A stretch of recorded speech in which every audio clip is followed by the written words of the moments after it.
കാലം എത്ര കഴിഞ്ഞാലും ഒരു കാതൽ ചോരാത്തൊരു സംഗീതമാണ് ശരത് സാറിൻ്റെത്.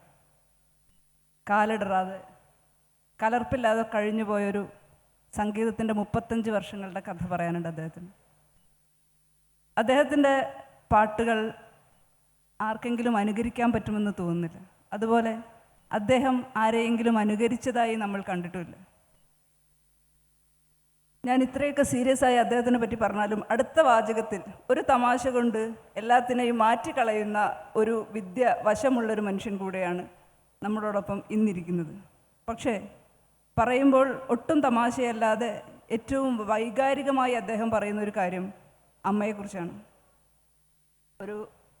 കഴിഞ്ഞ 2 വർഷം മുന്നേ അദ്ദേഹത്തിൻ്റെ അമ്മ മരിച്ച സമയത്ത് സംസാരിച്ചപ്പോൾ എപ്പോഴും രാഗങ്ങൾ കൊണ്ട് നമ്മളെ അമ്പരപ്പിച്ചിട്ടുള്ള മനുഷ്യൻ കണ്ണീര് കൊണ്ട് സംസാരിക്കുന്നത് ഞാൻ കേട്ടു. അദ്ദേഹം എപ്പോഴും തുടങ്ങിയിട്ടുള്ളത് അമ്മയിൽ നിന്നാണ്. സംഗീതത്തിലേക്കുള്ള വരവും അങ്ങനെ തന്നെയാണ്. അതിനെക്കുറിച്ച് സംസാരിച്ചുകൊണ്ട് നമുക്ക് തുടങ്ങാമെന്ന് തോന്നുന്നു. എനിക്ക് ഈ മോണിറ്റേഴ്സിൽ കുറച്ച് ലെവൽ തരണേ. Check check check check check. Hello, മതി, പേടിച്ചു എൻ്റെ ശബ്ദം കേട്ടെ. എല്ലാവർക്കും നമസ്കാരം. എല്ലാവർക്കും ഒരു പുതിയ വർഷം നേരുന്നു. കാര്യം ഫെബ്രുവരി അല്ലേ ആയിട്ടുള്ളൂ, ഇനിയും കിടക്കല്ലേ. അപ്പോൾ ഇപ്പോൾ റെജി പറഞ്ഞ പോലെ എല്ലാവർക്കും എനിക്ക് തോന്നുന്നു അങ്ങനെ തന്നെ ആയിരിക്കും. നമ്മുടെയൊക്കെ ഒരു ശക്തി എന്ന് പറഞ്ഞാൽ അമ്മ തന്നെയാണ്. കാരണം ഞാൻ പഠിക്കാൻ മണ്ടനാണെന്നുള്ളത് കണ്ടുപിടിച്ചതും അമ്മയാണ്. അപ്പം അതുകൊണ്ട് തന്നെ എനിക്ക് സംഗീത പഠനത്തിനായിട്ട് ചെന്നൈയിലേക്ക് പോകാനും പറ്റി. അമ്മയുടെ ഒരു സപ്പോർട്ടില്ലെങ്കിൽ, അച്ഛൻ്റെ ഒരു സപ്പോർട്ടില്ലെങ്കിൽ ഇന്ന് നിങ്ങളുടെ മുന്നിൽ ഇങ്ങനെ എനിക്ക് ഇരിക്കാൻ പറ്റത്തില്ലായിരുന്നു. ഞാൻ ഏതെങ്കിലും വല്ല തുണ്ട് വെച്ചെങ്കിലും പരീക്ഷ എഴുതി വല്ല ബാങ്കിലും കയറി എത്രയോ ബാങ്കുകൾ പൊളിച്ച് കളഞ്ഞേനാ ഞാൻ. അതൊന്നും സംഭവിക്കാത്തതിന് അമ്മയുടെ അടുത്ത് പ്രത്യേകം നന്ദി പറയുന്നു. പിന്നെ ഞാൻ തളർന്ന് വീണിട്ടുള്ള എല്ലാ അവസരങ്ങളിലും എന്നെ എന്താ പറയണ്ടേ, എനിക്ക് അതൊന്നുമല്ല മക്കളെ എന്ന് പറഞ്ഞ് കൂടെ നിന്നിട്ടുള്ള അമ്മ. അപ്പം അമ്മയുടെ ഒരു ശക്തി എന്ന് പറഞ്ഞാൽ അതിന് പകരം വയ്ക്കാനൊന്നുമില്ല. ഈവൻ സംഗീതം പോലും എന്നെ ആദ്യം പഠിപ്പിക്കുന്നതും അമ്മയാണ്. പിന്നെ അമ്മ ആയതുകൊണ്ട് നമ്മൾ ഉഴപ്പിയിട്ട് പിന്നെ പഠിക്കാം അമ്മ എന്നൊക്കെ പറഞ്ഞിട്ട് ഞാനിങ്ങനെ അമ്മയുടെ കയ്യിൽ നിന്ന് രക്ഷപ്പെട്ട് ഓടിയിട്ടുണ്ട്. പിന്നെ അതിനുശേഷം എൻ്റെ മാമൻ മാമൻ പഠിപ്പിച്ചു. അമ്മ പഠിപ്പിച്ചത് തന്നെയാണ് മാമനും പഠിപ്പിച്ചത്. ഇവർ നമ്മളെപ്പോഴും കാണുന്നവരൊക്കെ ആയതുകൊണ്ട് അവിടെ സീരിയസ് ആയിട്ടിരുന്ന് പാട്ട് പഠിക്കാനും പറ്റിയില്ല. പിന്നെ അതിനുശേഷം ഞാനിങ്ങനെ റജി ഞാനങ്ങ് പറഞ്ഞു പോവാണ് കേട്ടോ, എന്തെങ്കിലും താങ്കൾക്ക് ഇൻറ്ററപ്റ്റ് ചെയ്യണേ ചെയ്യാം, ഞാൻ അതിൽ വിഷമിക്കത്തില്ല. ഞാനങ്ങനെ പാട്ട് പഠിക്കാനാണ് ചെന്നൈയിൽ പോകുന്നത്. അവിടെ ബാലമുരളി സാറിൻ്റെ അടുത്ത് പഠിക്കണം ആ ഒരു ആഗ്രഹത്തോടെ. കാരണം അദ്ദേഹം എനിക്കൊരു 6.5 വയസ്സുള്ളപ്പോൾ കൊല്ലത്ത് അമ്മച്ചിവീട് അമ്പലത്തിൽ ഒരു കച്ചേരി അവതരിപ്പിക്കാൻ വന്നപ്പോൾ എൻ്റെ മാമൻ എന്നെ കൂടെ കൊണ്ടുപോയി ഒരു പാട്ട് പാടാൻ പറഞ്ഞപ്പോൾ എനിക്കാണെങ്കിൽ എന്താണെന്ന് അന്നൊരു ഇതിനെപ്പറ്റി സംഗീതത്തിനെ പറ്റിയാണെങ്കിൽ ഒരു ധാരണയില്ല. 6.5 വയസ്സേ ഉള്ളൂ. പിന്നെ പേടിയില്ല. അപ്പം നമുക്കാകെയുള്ള എനിക്ക് തോന്നിയ ആ ലോങ് പ്ലേയിൽ കണ്ട ഒരു മുഖം, ബാലമുരളി സാറിൻ്റെ മുഖം, അദ്ദേഹം ലൈവായിട്ട് നമ്മുടെ മുമ്പിൽ ഇരിക്കുന്നു. ഇപ്പം ഞാൻ അദ്ദേഹത്തിൻ്റെ തന്നെ ഒരു വർണ്ണമാണ് പാടി കേൾപ്പിച്ചത്. അപ്പം അദ്ദേഹം എൻ്റെ മാമൻ്റെ അടുത്ത് പറഞ്ഞ് ഇവനെ എനിക്ക് പഠിപ്പിക്കണം. അതാണ് എന്നെ സംബന്ധിച്ചിടത്തോളം എനിക്ക് കിട്ടിയ ആദ്യത്തെ ഓസ്കാർ. അങ്ങനെ പാട്ട് പഠിക്കാനാണ് ഞാൻ ചെന്നൈയിൽ പോകുന്നത്. പിന്നെ അവിടെ പോയി ആ സമയത്ത് എൻ്റെ ഗുരുനാഥൻ ടൂറിലൊക്കെ വലിയ ബിസിയായിരുന്നു. ആ സമയത്ത് BA ചിദംബരം മാഷിൻ്റെ അടുത്താണ് ഞാൻ പാട്ട് പഠിക്കുന്നത്. പിന്നെ ചിദംബരം മാഷെന്ന് പറഞ്ഞാൽ നിങ്ങൾക്ക് എത്ര പേർക്ക് കണക്ട് ചെയ്യുന്നുണ്ടെന്ന് അറിഞ്ഞുകൂടാ. നമ്മുടെ മ്യൂസിക് ഡയറക്ടർ രാജാമണി, അദ്ദേഹത്തിൻ്റെ അച്ഛൻ. അപ്പോൾ അദ്ദേഹത്തിൻ്റെ അടുത്തും അദ്ദേഹം വളരെ തമാശ. നമ്മൾ അവിടെ രാവിലെ പോയാൽ ഞാൻ രാത്രിയിലേ വീട്ടിൽ വരത്തുള്ളൂ. കാര്യം മാഷിൻ്റെ കൂടെ നടന്ന് ഈ തമാശയുടെ ഇടയ്ക്ക് കുറച്ച് സംഗീതം, അതായിരുന്നു ചിദംബരം മാഷ്. എൻ്റെ അരങ്ങേറ്റമൊക്കെ നടക്കുന്ന ഞാൻ മാഷിൻ്റെ കൂടെ പഠിക്കുമ്പോഴാണ്. ഇപ്പം അരങ്ങേറ്റത്തിന് നമ്മുടെയൊക്കെ പ്രിയങ്കരനായ പ്രേം നസീർ സാറും ശീറുകാഴി ഗോവിന്ദരാജൻ സാറും പി ലീലാമ്മയൊക്കെ ഉണ്ടായിരുന്നു. അവരുടെയൊക്കെ മുമ്പിൽ പാടിത്തുടങ്ങാനൊരു അവസരം കിട്ടിയെന്നുള്ളത് തന്നെ എൻ്റെ മഹാഭാഗ്യമായിട്ട് ഞാൻ കരുതുന്നു. ചെന്നൈ കാവേരി വിനായകൻ കോവിലായിരുന്നു കച്ചേരി. അപ്പോൾ അതൊക്കെ ഇങ്ങനെ പെട്ടെന്ന് ഓർമ്മ വരുന്നു. ചെന്നൈ വരെ എത്തിച്ചിട്ടുണ്ട് റെജി. ബാക്കി ഇനി അടുത്ത വഴി നമുക്ക് ക്ഷണക്കത്തിലേക്ക് നേരിട്ട് പോവാം. ക്ഷണക്കത്തിലേക്ക് അങ്ങനെ അല്ല വേണ്ടെങ്കിൽ ഒരു ഇടയ്ക്ക് നമുക്ക് വേണമെങ്കിൽ അമ്മയുടെ ആൽബത്തെ കുറിച്ച് പറഞ്ഞിട്ട്. അല്ല, ഞാനിവിടെ ചെന്നൈയിൽ നിന്ന് അങ്ങോട്ട് പോയി. ഇപ്പം രാജാ സാറിനെ ഒരു വലിയ ഫാനാണ് ഞാൻ. ഫാനെന്ന് പറഞ്ഞ ഇവിടെ പ്രൊപ്പല്ലർ എന്ന് പറയണം, അത്രയ്ക്ക് ഇഷ്ടമാണ് അദ്ദേഹത്തിൻ്റെ പാട്ടുകൾ, അദ്ദേഹത്തിൻ്റെ ഒരു ഓർക്കസ്ട്രേഷൻ എല്ലാം. പിന്നെ നമുക്ക് എന്താ പറയണ്ടേ, ഈ സംഗീതം എന്ന് പറഞ്ഞാൽ ഇങ്ങനെ അതൊരു ചെന്നൈ എന്ന് പറഞ്ഞാൽ ഒരു വികാരമായിരുന്നു കേട്ടോ. മദ്രാസ് എന്ന് പറഞ്ഞാൽ അതൊരു ഒരു ഒരു വൈബായിരുന്നു, ഇപ്പോൾ ഉള്ള ട്രെൻഡി പറയാനാണെങ്കിൽ. അപ്പോൾ അത് കാര്യം എത്ര നമ്മുടെ ദേവരാജൻ മാസ്റ്റർ, ദക്ഷിണാമൂർത്തി സ്വാമി, എല്ലാവരും ഇപ്പോൾ ആരൊക്കെ ഉണ്ടോ, സലിത, രാഘവ മാഷി, എല്ലാവരുടെയും റെക്കോർഡിങ് നടക്കുന്നത് ചെന്നൈയിലായിരുന്നു. അന്ന് എല്ലാ നമ്മുടെ ഇന്ത്യയിലുള്ള മിക്കവാറുള്ള എല്ലാ പടങ്ങളിലും റെക്കോർഡിങ് ചെന്നൈയിൽ ഒരു ഹബ്ബായിരുന്നു. പിന്നാണ് ഇപ്പോൾ എല്ലാവരും തെലുങ്ക് അങ്ങോട്ട് പോയി, മലയാളം ഇങ്ങോട്ട് വന്നു, എല്ലാവരും അങ്ങനെ അങ്ങനെ വഴി മാറിപ്പോയത്. പിന്നെ എല്ലാവരും അവിടെ. അപ്പോൾ ആ ഒരു മണ്ണിൽ പോയി താമസിക്കണം, അവരുടെ അടുത്ത് പാട്ടിനൊക്കെ ചാൻസ് ചോദിക്കണം, പിന്നെ ഒരു ഭാഗ്യം ഉണ്ടെങ്കിൽ ഒരു ഫിലിമൊക്കെ ചെയ്യണം എന്നൊക്കെ ഉള്ള ആഗ്രഹത്തിൻ്റെ പുറത്ത് പോയതാണ്. സ്വപ്നങ്ങളാണല്ലോ മനുഷ്യന് എന്താ പറയുക ആകപ്പാടെ ഉള്ള ഒരു, നമുക്ക് എന്ത് സ്വപ്നം കാണാമല്ലോ, നടക്കുന്നോ ഇല്ലയോ എന്നുള്ളത് പിന്നെ നമ്മുടെ തലയെഴുത്ത് പോലെ. പക്ഷേ അങ്ങനെയുള്ള കുറേ സ്വപ്നങ്ങളും കൊണ്ടാണ് ഞാൻ ഇവിടെ നിന്ന് പോകുന്നത് ചെന്നൈക്ക്. അപ്പോൾ അവിടെ പോയിട്ട് പ്രത്യേകം നമ്മളൊരു സംഗീത സംവിധായകൻ എന്ന ഒരു സ്ഥലത്ത് പോയിട്ടൊരു പ്രൊഡ്യൂസറെ കണ്ടിട്ട് ഞാൻ മ്യൂസിക് ചെയ്യും എന്ന് പറഞ്ഞാൽ എന്ത് ചെയ്യും എന്ന് ചോദിക്കും. അപ്പോൾ അതിന് എന്തെങ്കിലും കാണിക്കാൻ ഒരു ഒരു ഒരു ഐറ്റം വേണമെന്ന് പറഞ്ഞിട്ട് എൻ്റെ അമ്മ പറഞ്ഞ മോനൊരു കാര്യം ചെയ്ത്, നീ ഒരു കാസറ്റ് ചെയ്യടാ, ഞാനത് അച്ഛൻ കൊണ്ടുവരുന്ന പൈസയൊക്കെ എടുത്ത് വെച്ച് നിനക്ക് തരാം എന്ന് പറഞ്ഞിട്ട് അങ്ങനെയാണ് ആദ്യത്തെ ആൽബം ചെയ്യുന്നത്. എൻ്റെ അമ്മയാണ് അത് പ്രൊഡ്യൂസ് ചെയ്തത്. അപ്പോൾ അത് നമ്മുടെ സംഗീത സംവിധായകൻ എന്താ പറയണ്ട, ഞാനൊക്കെ കണ്ട് പേടിച്ചിട്ടുള്ളൊരു സംഗീത സംവിധാനമാണ് MSV സാറ്. അദ്ദേഹം കേൾക്കാനിടയാവുകയും അദ്ദേഹം നമ്മുടെ കവിപ്പേരരസ് വൈരമുത്തു സാറിൻ്റെ അടുത്ത് പറയുക, വളരെ ചെറിയ പയ്യനാണ് പക്ഷേ അവനൊരു ഫിലിം കൊടുക്കാം, അവൻ അതിനുള്ള കാലിബർ ഉണ്ടെന്നൊക്കെ MSV സാറിന് തോന്നി. എങ്ങനെയോ അത് നമ്മുടെ ഭാഗ്യമായിരിക്കും. പക്ഷേ അതൊന്നും നടന്നില്ല. വൈരമുത്തു സാർ ഒരു ഡയറക്ടറെ എൻ്റെ അടുത്ത് പറഞ്ഞയക്കുകയും ഞാൻ ആ ഫിലിം ചെയ്യുകയും പാട്ട് ചെയ്തൊരു 3 പാട്ട് ആ പാട്ട് ചെയ്ത് അതിൻ്റെ പ്രൊഡ്യൂസറൊക്കെ നല്ല പ്രൊഡ്യൂസറായിരുന്നു. അല്ല, അദ്ദേഹം നല്ല പളവളാന്ന് തിളങ്ങുന്ന ജുബയൊക്കെ ഇട്ട് ആ പാട്ട് റെക്കോർഡിങ് സമയത്ത് എനിക്ക് വന്ന് കെട്ടിപ്പിടിച്ച് ഉമ്മയൊക്കെ തരുന്നുണ്ടായിരുന്നു. ഈ പേയ്മെൻറ്റ് കൊടുക്കണമെന്ന് പറഞ്ഞ സമയത്ത് ഞാൻ അദ്ദേഹത്തിന് ആ ഏരിയ മുഴുവൻ അരിച്ച് പെറുക്കി. അദ്ദേഹത്തിനെ കണ്ടില്ല. അതുവരെയുള്ള പളപളപ്പേ ഉണ്ടായിരുന്നു. ഇത് സത്യമാണ് രുചി. എൻ്റെ ഒരു അവസാനം ഞാൻ ചെറുതുമാണ്. പിന്നെ ചിത്ര ചേച്ചിയൊക്കെയാണ് പാടി, ഇവർക്കൊക്കെ പൈസ കൊടുക്കണമല്ലോ. ഇങ്ങനെ കാണുന്നതുമില്ല. അതുവരെ എനിക്ക് എത്ര ഉമ്മ തന്നാന്നറിയാം. എൻ്റെ ചെല്ലയിൽ അദ്ദേഹത്തിൻ്റെ തുപ്പലൊക്കെ ഇപ്പോഴും ഉണ്ട്. ഈ ഉമ്മ അല്ലാണ്ട് എനിക്ക് പ്രത്യേകിച്ച് ഒരു ഗുണവുമില്ല. അങ്ങനെ കാണുന്നില്ല. ഇപ്പോഴും ഞാൻ എൻ്റെ ഒരു ഒറ്റ പ്രാർത്ഥനയുള്ളൂ, എനിക്കൊരു ഓസ്കാർ അവാർഡ് കിട്ടണമെന്നോ ഒന്നുമല്ല. എനിക്ക് ഇദ്ദേഹത്തിന് ഒരു തവണ കൂടെ ഒന്ന് കാണിച്ചു തരണം, ചുമ്മാ ജസ്റ്റ് ഒരു രസത്തിന് കാണാൻ. കാര്യം അങ്ങനെ എത്ര ഉമ്മ വെച്ചിട്ട് ഒരാൾ കടന്നു കളയാന്ന് പറഞ്ഞാൽ മഹാവൃത്തികേട്. അന്നേ ഒരു തേപ്പ് കിട്ടിയ മനുഷ്യനാണ് ഞാൻ. അപ്പോൾ അത് പോട്ടെ. അപ്പോഴും എനിക്ക് കത്താഴി തന്ന അമ്മയാണ്. അമ്മയുടെ അടുത്ത് പോയി പറഞ്ഞ, അമ്മ അവിടെ എല്ലാവരും വെയിറ്റ് ചെയ്യുക, പൈസ ഇല്ല. അമ്മയുടെ കയ്യിൽ വളയും മാലയൊക്കെ കൂടി ഊരിത്തന്ന് ഞാനതുകൊണ്ട് പണയം വെച്ചിട്ടാണ് അന്ന് ഇവർക്കൊക്കെ പൈസ കൊടുത്തത്. അത് ഇപ്പോഴും ആലോചിക്കുമ്പോൾ ഒരു വിഷമവും അതിൻ്റെ കൂടെ ചെറിയ സന്തോഷമൊക്കെ ഉണ്ട്. അന്ന് റെക്കോർഡ് ചെയ്ത പാട്ടുകൾ നമ്മുടെ ജിജോ സാറിൻ്റെ ഫ്രണ്ട് അദ്ദേഹം കേട്ടിട്ട്, സുരേഷ് കാന്തൻ, അദ്ദേഹം ഇത് കേട്ട് ജിജോ സാറിനെ കേൾപ്പിച്ചു. ജിജോ എന്ന് പറഞ്ഞാൽ നമ്മുടെ നവോദയ പ്രൊഡക്ഷൻസിൻ്റെ അപ്പച്ചൻ സാറിൻ്റെ മകൻ, നമ്മുടെ കുട്ടിച്ചാത്തനും പടയോട്ടവും ഒക്കെ ചെയ്ത ഡയറക്ടർ. അപ്പം അദ്ദേഹത്തിനെ കേൾപ്പിക്കുക.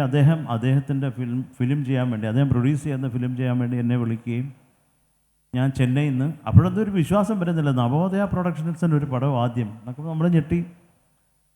പിന്നെ ഞങ്ങൾ കുടുംബത്തോടെയാണ് കമ്പോസിങ്ങിന് വന്നത്. ഞാനും അച്ഛനും അമ്മയും അവരെല്ലാം എന്നെ അവിടെ വിട്ടിട്ട് ഞാനും ബ്രദറും മാത്രമേ ഉണ്ടായിരുന്നുള്ളൂ കാക്കനാട്. അപ്പോൾ ആ കമ്പോസിങ് നല്ല രസമായിരുന്നു. നമ്മളിപ്പോൾ ഒരു സിറ്റുവേഷൻ പറഞ്ഞിട്ട് ഒരു പാട്ടുണ്ടാക്കുന്നു. ആ പാട്ട് കേട്ടിട്ട് അവരിപ്പോൾ ടി കെ രാജീവ്കുമാറായിരുന്നു അതിൻ്റെയും ഡയറക്ടർ. അപ്പോൾ എൻ്റെ അടുത്ത് ഈ ഒരു സിറ്റുവേഷൻ പറഞ്ഞ് ഞാൻ പാട്ടുണ്ടാക്കുന്നു, ഈ പാട്ട് കേൾക്കാൻ ഒരു 45 പേര് വരും ഇതെല്ലാം കഴിഞ്ഞിട്ട്. അത് പല ലെവലിലുള്ള ആളുകളാണ്. ഈ പശുവിനെ കറക്കാൻ വരുന്നവരും പിന്നെ അതിൻ്റെ കൂടെ അവിടെ സാധാരണ ഈ സംഗീതമായിട്ട് പ്രത്യേകിച്ച് വലിയ ബന്ധമൊന്നും ഇല്ലെങ്കിലും സംഗീതം രസിക്കുന്ന കുറേ ആളുകൾ പല ലെവലിലുള്ളവർ അവരെല്ലാം വന്നിരിക്കും. അപ്പോഴാണ് നമ്മൾ ഈ ഹാർമോണിയം വെച്ചാൽ ധരീരി എന്ന് പാടുന്നത്. അപ്പോൾ ആരെങ്കിലും ഒരാൾ ഈ തല ചൊറിയാൻ വേണ്ടി കൈപൊക്കിയാലും അപ്പോഴേ ആ ചരത്തെ അദ്ദേഹത്തിന് അത് ഇഷ്ടപ്പെട്ടില്ല, നമുക്ക് വേറെ ചെയ്യാമെന്ന് പറഞ്ഞു. ഇത്ര ക്രൂരമായിട്ടാണ് ആ കമ്പോസിങ് നടന്നത്. സത്യം ഒരു സിറ്റുവേഷന് എന്നെ സംബന്ധിച്ചിടത്തോളം എനിക്ക് കമ്പോസ് ചെയ്യുന്നത് വളരെ ഇഷ്ടമാണ്. ഞാൻ ചെയ്ത് 45 പാട്ടോ എന്തോ ഒരു സിറ്റുവേഷൻ. പ്രേമമൊക്കെയാണ് നമുക്ക് ഇഷ്ടമുള്ള വിഷയമാണ്, പക്ഷേ അത് അതിനൊരു പരിധിയില്ലേ പ്രേമപ്പാട്ട് ചെയ്യുന്നതിന്. ഇരുന്ന് എൻ്റെ കൂടെ കൈതപ്പുറ അണ്ണാച്ചിയുണ്ട്. ആ അണ്ണാച്ചി ഇത് നല്ലതാണ് എന്ന് പറഞ്ഞ് നമ്മൾ ചെയ്തുകൊണ്ടിരിക്കുക. അങ്ങനെ കഷ്ടപ്പാട് ദുരിതത്തിൻ്റെ ഇടയ്ക്ക് അത് കമ്പോസിങ് തീർത്തു. കമ്പോസിങ് കഴിഞ്ഞ് ഇത് അപ്പച്ചൻ സാറൊക്കെ വന്ന് പാട്ടൊക്കെ കേട്ടു, എല്ലാം ഓക്കെ ആയി. ഓക്കെ ആയതിനു ശേഷം നമ്മുടെ കഷ്ടകാലം എന്ന് പറഞ്ഞ പോലെ ആ പടവും നടന്നില്ല. കാര്യം അതുമായിട്ടൊരു സിമിലാരിറ്റി ഉള്ള വേറൊരു പടം പ്രൊഡക്ഷൻ നടക്കുന്നുണ്ടായിരുന്നു. അപ്പോൾ അതുകൊണ്ട് പിന്നെ അത് തൽക്കാലം ഉപേക്ഷിച്ചു. അന്ന് കൈതപ്പുറ അണ്ണാച്ചിയെ വിളിച്ചിട്ട് ഞങ്ങൾ പരസ്പരം കെട്ടിപ്പിടിച്ച് ഫോണിൽ കരിയൊക്കെ ചെയ്തു. കാര്യം അത്രയും കഷ്ടപ്പെട്ടതാണ്. ഇത് പെട്ടെന്ന് കമ്പോസ് ചെയ്തതല്ല, കുറേ നാൾ അവിടെ ആ കാട്ടിനകത്താണ്. അന്ന് കാക്കനാടെന്ന് പറഞ്ഞാൽ അന്ന് വലിയ ജനവാസമില്ല. അന്ന് ചിലപ്പോൾ ആന വന്ന് പിടിച്ചാലും പിടിക്കും, എന്നാലും പിടിച്ചോട്ടെ ഒരു നല്ല ട്യൂൺ കിട്ടട്ടെ എന്ന് പറഞ്ഞ് നമ്മൾ കാട്ടിലൊക്കെ ഇരുന്ന് കമ്പോസ് ചെയ്തിട്ടുണ്ട്. അപ്പോൾ അതും നടന്നില്ല. അപ്പോൾ ആ ഒരു വിഷമത്തിൻ്റെ ഇടയ്ക്ക് ഇരിക്കുമ്പോഴാണ് അത് കഴിഞ്ഞ് കുറേ 1.5 വർഷം കഴിഞ്ഞതിന് ശേഷമാണ് ഇപ്പോൾ രജിജു പറഞ്ഞ ക്ഷണക്കത്ത് എന്നുള്ള, അത് ടി കെ രാജീവ്കുമാർ അദ്ദേഹത്തിൻ്റെ തന്നെ ഫിലിമാണ്, രാജീവട്ടം വിളിക്കുന്നതും. അപ്പോഴൊക്കെ ഒരു ഇതങ്ങ് പോയി. ഈ ഒരു പടം നടക്കാതായപ്പോൾ ഇനി ഇത് നടക്കത്തില്ലായിരിക്കും എന്ന് വിചാരിച്ചിട്ടാണ് വന്നത്. പക്ഷെ അതെന്തോ ദൈവാധീനം നടന്നു. അപ്പോൾ അതിൽ റജി നമ്മുടെ ഞാൻ പറഞ്ഞില്ലേ നവോദയ ജിജോ സാറിൻ്റെ ഫിലിമിന് വേണ്ടി ചെയ്ത 2 പാട്ട് ഞാൻ ക്ഷണക്കത്തിൽ എടുത്തിട്ടുണ്ടായിരുന്നു. അത് രാജുവേട്ടൻ പറഞ്ഞിട്ട് തന്നെയാണ്, സിമിലർ സിറ്റുവേഷനാണ് ചേർത്ത് ആ 2 മെലഡി നമുക്ക് ഇങ്ങോട്ട് എടുക്കാം. അത് ഒന്ന് ആകാശദീപം എന്ന് മുടനും ഇടമായോ എന്നുള്ള പാട്ട് ഇങ്ങനെ പറയുന്നതിനേക്കാൾ അത് പള്ളിയിൽ പോയി പറഞ്ഞാൽ മതി. ഇതെനിക്ക് ഉറപ്പാണ് ഇതേ പറയുന്നത്. എന്നിട്ട് അവരെ കൊണ്ട് എനിക്ക് മാർക്ക് ഇടിക്കാനായിരിക്കും. അതൊന്നും കുഴപ്പമില്ല, ഞാൻ പാടിത്തരാം. അല്ല ഞാൻ തന്നെ എനിക്കിപ്പം പാരയായേക്കുന്നത്. ഇപ്പോൾ ഒരു സ്ഥലത്ത് പോയി എനിക്ക് എൻ്റെ പാട്ടേ പാടാൻ വയ്യ, അവിടെ ശരിയായില്ലെന്നൊക്കെ പറയാ. അത് പോട്ടെ, അതൊക്കെ കൊള്ളാം. ഇല്ല ഇതിൽ ഈ ആകാശദീപം എന്നും ഉണരുമിടമായോ എന്നായിരുന്നില്ല അതിൻ്റെ ലിറിക്ക്. അന്ന് വാസന്തരാത്രി മണ്ഡപങ്ങൾ നിറമാടി സമ്മോഹനങ്ങളാർന്നു ദേവരതിഭാവം ഇന്ദ്രനീലമണിയും മറന്നുപോയി നീന അത് കാവുണരുമ്പോൾ എന്നായിരുന്നു അതിലെറിക്ക്. ഇതെന്തായിരുന്നു ഇതങ്ങ് പറഞ്ഞു ഇപ്പോൾ അത് പാടിയിട്ട് അതെന്തെങ്കിലും എല്ലാം അണ്ണാച്ചി എഴുതിയതാണ്. അപ്പോൾ അതൊരു സന്തോഷം. ഇപ്പോൾ എനിക്കിപ്പോൾ അതിൽ ഞാൻ ഇപ്പോൾ റജി പറഞ്ഞ പോലെ ഇത് 2 പാട്ട് ഏതാ ഇപ്പോൾ അതിൽ ആരാഗം എന്നുള്ള പാട്ട് ചെയ്യുമ്പോൾ ഇതിലൊരൊറ്റ ലൈൻ കേട്ടാൽ ഈ പാട്ടിൻ്റെ രാഗം മനസ്സിലാകണം എന്ന് വെച്ചിട്ട് തന്നെയാണ്, അല്ലാതെ ആളുകളെ പേടിപ്പിക്കാനല്ല അങ്ങനെ ചെയ്തത്. ഇപ്പോൾ രാഗം മധുമയമാം രാഗം സരിഗമനി സരിഗനി എന്ന് പറയുമ്പോൾ തന്നെ ഹംസധ്വനി എന്ന് ഫീല് കിട്ടട്ടെ എന്ന് വിചാരിച്ച് ചെയ്തതാണ് കേട്ടോ. അപ്പോൾ ആ പാട്ടും എനിക്ക് തോന്നുന്നു ഏറ്റവും ഞാനുമായിട്ട് വഴക്കുണ്ടാക്കാതെ പാടിയ ഒരു പാട്ട് ദാസേട്ടൻ അതാണ്. മറ്റെല്ലാ പാട്ടിനും എന്തെങ്കിലും അങ്ങോട്ടും ഇങ്ങോട്ടും ഒക്കെ തല്ലുകൂടിയിട്ടുണ്ട്. പക്ഷെ അവസാനം ദാസേട്ടനും ഞാൻ പറഞ്ഞ തന്നെയാണ് ശരിയെന്നുള്ളത് മനസ്സിലാക്കി പാടി തന്നിട്ടുണ്ട്. അത് വേറെ. പിന്നെ ഈ കാര്യത്തിൽ എനിക്ക് വലിയ നിർബന്ധ ബുദ്ധിയുള്ള ആളുമാണ്. നമ്മൾ ചെയ്ത് തന്നെ എനിക്ക് വേണം എന്നൊരു അതിന് കുറച്ചൊക്കെ. അപ്പോൾ ദാസേട്ടനെ പോലെ ഒരാളുള്ള ആൾ ഇച്ചിരിയൊക്കെ ചീത്ത വിളിച്ചാലും അത് കേൾക്കാനും ഒരു സുഖം ആ ശബ്ദത്തിൽ. ഈ സല്ലാപം കവിതയും ആകാശദീപം എന്നുണരും ആ രാഗമൊക്കെ വളരെ ഇപ്പോഴും എല്ലാവരും പാടുന്ന പാട്ടുകളാണെങ്കിലും ഇപ്പോഴാണ് എല്ലാവരും പാടുന്നത്. സാർ ഇടയ്ക്കിടയ്ക്ക് പറയുന്നത് കേൾക്കാം. അതെ. അത് ഈ മംഗളങ്ങൾ അരുളും എന്നുള്ള പാട്ട് ചെയ്യുന്നത് അതിൽ വളരെ തീവ്രമായിട്ടുള്ള ഒരു പ്രണയമാണ് ക്ഷണക്കത്ത്. ക്ഷണക്കത്തിലേത്. അപ്പോൾ അതിൽ ആ പെൺകുട്ടി പയ്യന് കൊടുക്കുന്ന വാച്ചോ അങ്ങനെ എന്തോ ഒരു വാച്ച്, അല്ലല്ല ഈ പയ്യൻ ആ പെൺകുട്ടി കൊടുക്കുന്ന വാച്ച്. അപ്പോൾ ആ വാച്ചിലൊരു ടിങ് ടിങ് ടിങ് ഉണ്ട്. അത് വെച്ചിട്ടാണ് ഇതിൽ നമ്മൾ ആ തീം വർക്ക് ചെയ്തേക്കുന്നത്, ഈ പാട്ട് ചെയ്തേക്കുന്നത്. അപ്പം ഞാൻ ആദ്യം അതാണ് ചെയ്തത്. ടം ടം ടം ടം ടം ടം ടം ടം ടം ടം ടം ടം അത് ചെയ്തിട്ടാണ് അതിന് റെലവൻ്റായിട്ടാണ് മംഗളങ്ങളരും ചെയ്തേക്കുന്നത്. അപ്പോൾ അത് ഇപ്പോഴും ഞാനിപ്പോൾ ചിത്രച്ചേട്ടി ഷോയൊക്കെ പോകുമ്പോഴും ഈ മംഗളങ്ങളരും എന്ന് പറയുമ്പോൾ തന്നെ ആളുകൾക്ക് അത്ര ഇഷ്ടമാണ്. അതിൽ എന്താ പറയണ്ടത്, ജനങ്ങളോട് ഞാൻ കടപ്പെട്ടിരിക്കുന്നു. കാര്യം എൻ്റെ ഒരു പാട്ട് ഇത്രയും നിങ്ങൾക്ക് ഇഷ്ടപ്പെടുന്നു എന്നുള്ളതിൽ കാര്യം അതൊരു സന്തോഷമുള്ള കാര്യം തന്നെയാണ്. കാര്യം നമ്മളിരുന്ന് ചെയ്യുന്നത് എൻ്റെ വീട്ടിൽ എൻ്റെ അമ്മയും അച്ഛനും അപ്പുറത്ത് അയലത്തുള്ള മീനാക്ഷിയും കൂടി ഇരുന്ന് കേൾക്കാനല്ലല്ലോ. അത് നിങ്ങളിൽ എത്തുമ്പോഴാണ് അതിനൊരു എന്താ പറയുക ഒരു പൂർണ്ണത വരുന്നത് ആസ് എ കമ്പോസർ. അപ്പം അത് എൻ്റെ എന്താ പറയേണ്ടത്, ഈ പ്രത്യേകിച്ച് രാജീവേട്ടനുമായിട്ട് കമ്പോസ് ചെയ്തിട്ടുള്ള മിക്കവാറുള്ള പാട്ടുകളൊക്കെ നിങ്ങൾക്ക് നിങ്ങളുടെ മനസ്സിലേക്ക് എത്തി എന്നുള്ളതിലാണ് എന്നെ സംബന്ധിച്ചിടത്തോളം എൻ്റെ ഒരു വിജയം ഞാൻ കാണുന്നത്. അല്ല അതിനകത്ത് അവാർഡോ അതൊന്നും അല്ല, അതൊന്നും കിട്ടിയിട്ടുമില്ല. അതൊരു സന്തോഷം.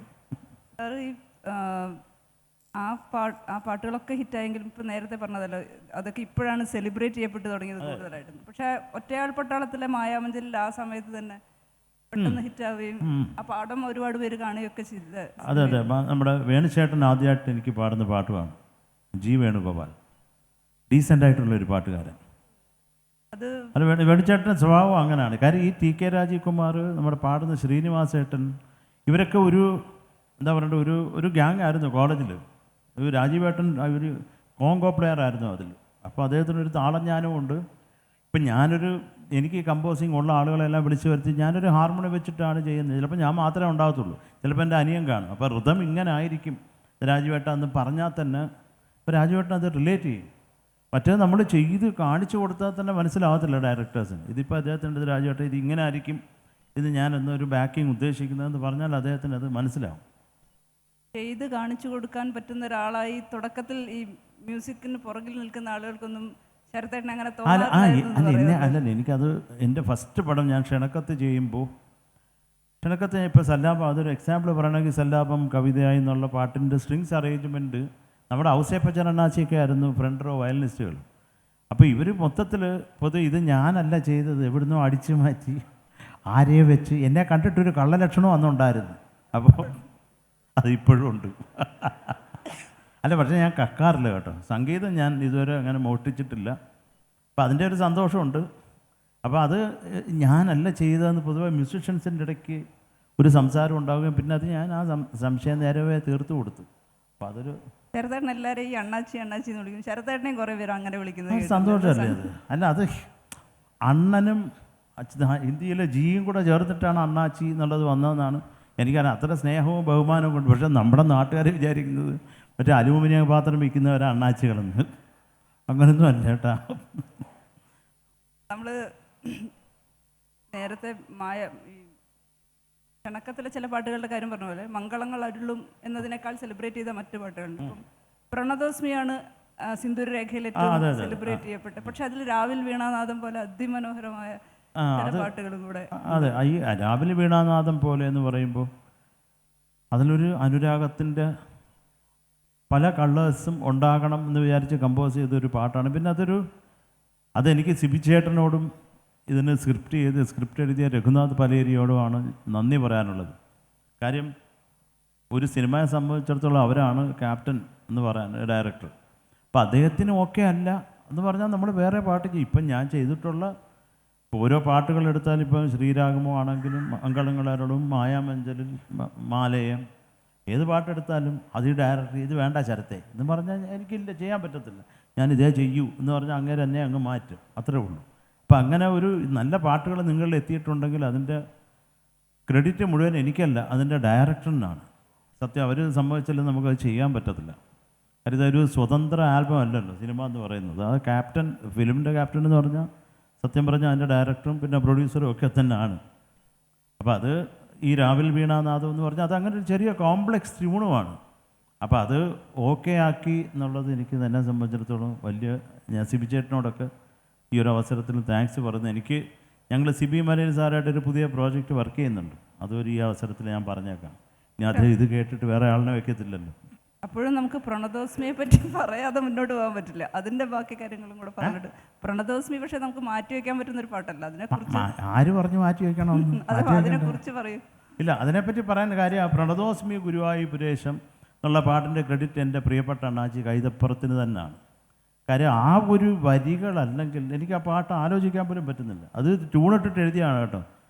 ഞാനതിന് ഉന്നൈ ഞാൻ കണ്ടാക വേണ്ടും എന്നങ്ങാണ്ട് എഴുതിയതാണ്. അതിനാണ് അദ്ദേഹം പ്രണതോസ്മി ഗുരുവായൂരേശം എന്ന് എഴുതി തന്നത്. അതെന്തൊരു വൈബാണ്. ആ ഒരൊറ്റ ലൈൻ മതി ആ ഒരു പാട്ടിന് അത്രയ്ക്കൊരു പൂർണ്ണത ഫീൽ ചെയ്യും. ഞാനത് അണ്ണാച്ചി അടുത്ത് പറഞ്ഞു, ഇത് എവിടുന്ന് പൊക്കിയെടുത്തുകൊണ്ട് വന്ന അണ്ണെന്ന്. കാരണം അതാണ് അതിൻ്റെ ചില പാട്ടുകൾക്ക് ആദ്യത്തെ ഒരു തുടക്കം എന്ന് പറഞ്ഞാൽ അത് അല്ലാതെ അസ്ഥിയിലും മജലും പിടിച്ച തുടക്കമാണ്. അത് ഈ എന്നോട് എൻ്റെ കൂടെ ഇപ്പോൾ അണ്ണാച്ചി പ്രധാനമായിട്ട് കൂടുതൽ വർക്ക് ചെയ്തിട്ടുള്ള കൈതപ്ര അണ്ണാച്ചിയാണ്.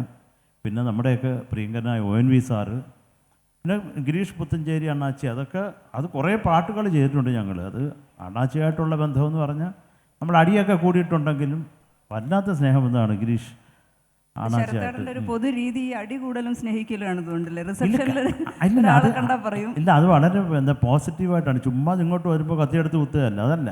ഇപ്പം ഞാൻ പറഞ്ഞു കൊടുക്കുന്ന ഒരു ട്യൂൺ എനിക്കൊരു കൃത്യമായിട്ടുള്ള ഒരു സാധനം വേണം എന്നുള്ളത് എനിക്ക് നിർബന്ധമുള്ളതാണ്. അപ്പോൾ അതിലൊരു അഡ്ജസ്റ്റ്മെൻറ്റ് വരുത്തുമ്പോൾ അതിൻ്റെ ഒരു ക്യാരക്ടർ നഷ്ടമാവും. അത് ഞാൻ സമ്മതിക്കത്തില്ല.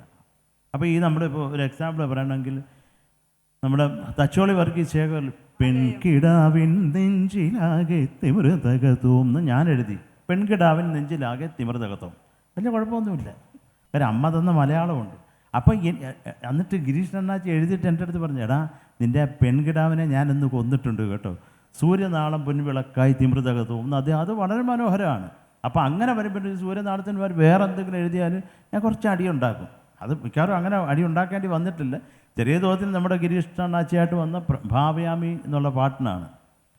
അതിന് അദ്ദേഹത്തിൻ്റെ കയ്യിലിരിപ്പിനും ഒരു പങ്കുണ്ടെന്ന് ഞാൻ കാര്യം നിങ്ങളുടെ അടുത്ത് പറയാം.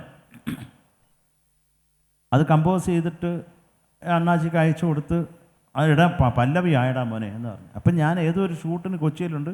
അദ്ദേഹം ഞാൻ താമസിക്കുന്ന അതേ ഹോട്ടലിൽ എൻ്റെ മുമ്പിൽ തന്നെ ഉണ്ട്. അപ്പോൾ വൈകുന്നേരം ആയപ്പോൾ ഞാൻ ഷൂട്ട് കഴിഞ്ഞ് വന്നു. അപ്പോൾ ഗിരീഷ് അണ്ണനും വന്നു പാട്ടും എഴുതിക്കൊണ്ട്. എടാ നീ ഒന്ന് പാടി നോക്കുക. അപ്പോൾ നല്ല അദ്ദേഹം ഇങ്ങനെ മീനെ പോലെ വെള്ളത്തിലാണ്.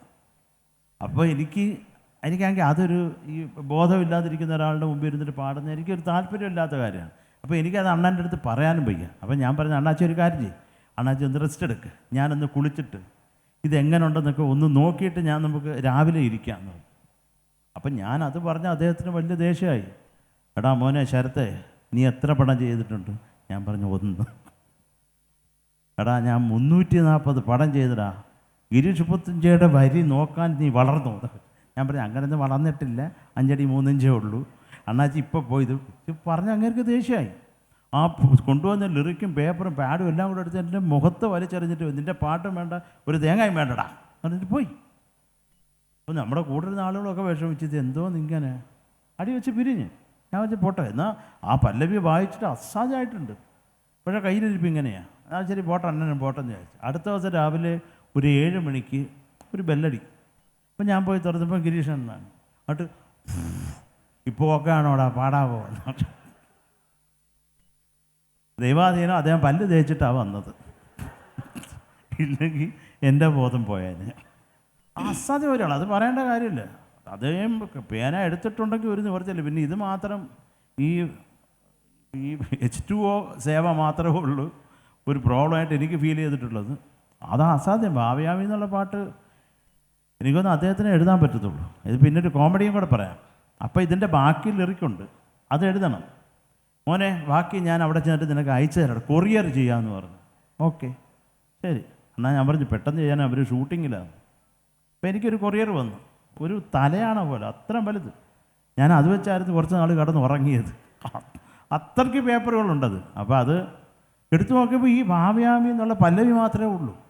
ബാക്കിയെല്ലാം തന്നാന താന തനനാന താന തോന എന്നൊക്കെ എഴുതി വെച്ചേക്കുക. ഞാനാണ്ട് ഇതെന്ത് പറ്റി അണ്ണാച്ചി ഇതെഴുതാൻ ഇത്രയും പേപ്പർ? അപ്പുറത്തെ പേപ്പറിൽ പഠിക്കും തന്തനത്ത താനനാന തോന എന്ന് എഴുതി വെച്ചേക്കുക കുറേ പേപ്പറിൽ. ഞാൻ വിളിച്ച് ഒരു 10 മണിക്ക് ഞാൻ പറഞ്ഞു അണ്ണാച്ചി ഇത് എനിക്ക് ലിറിക്ക് കിട്ടി, പല്ലവി കിട്ടി, ബാക്കി എന്താണ് ഈ തന്നാന്? എടാ അത് താനമല്ലേ. ഞാൻ പറഞ്ഞു ആര് പറഞ്ഞു? അല്ല നീ സാധാരണ പാടിത്തരുമ്പോൾ എനിക്ക് ഡമ്മി പാടിത്തരുന്നു, ഇതെല്ലാം താനാന്നുള്ളതുകൊണ്ട് ഞാൻ വിചാരിച്ചു അത് താനാന്ന്.